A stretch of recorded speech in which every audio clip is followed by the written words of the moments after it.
नमस्कार, मी वेदांत पांडे. नमस्कार, मी मुग्धा लोणकर. तुम्ही पाहत आहात Swift and lift media news. पुण्यात लवकरच काय बस, उपमुख्यमंत्री देवेंद्र फडणवीस यांनी केली घोषणा. पुणे विमानतळ सर्व्हिस प्रोव्हायडिंग मध्ये झाले नापास, 72व्या क्रमांकावर घसरण. लोकसभा निवडणुकीआधी पुणेकरांना लॉटरी, म्हाडातर्फे 1700 घरांची सोडत. शेतकऱ्यांसाठी आनंदाची बातमी, राज्य शासनाच्या कृषी पुरस्कारांमध्ये भरपूर वाढ. बेकायदा गर्भपात प्रकरण, डॉक्टर दाम्पत्यांसह 6 जणांविरुद्ध गुन्हा दाखल. आळंदी येथे जोरदार स्फोट झाल्याने एका व्यक्तीचा जागीच मृत्यू आणि 7 जण जखमी. स्फोट कशाचा झाला हे अद्यापही कळू शकले नाही.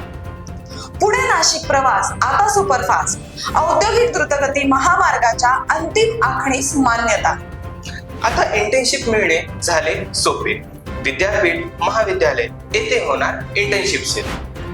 लोकसभा निवडणुकीआधी भाजपने घेतला मोठा निर्णय. बारामती लोकसभेतून भाजपची माघार. विकास कामासाठी कर्जाच्या ओझ्याखाली दबलेली पिंपरी महानगरपालिका मेट्रोच्या रस्त्याखालील दिव्यांसाठी खर्च करणार कोट्यवधी रुपये. सबस्क्राईब करा आमच्या चॅनलला, लाईक करा या व्हिडिओला आणि शेअर करा इतरांसोबत.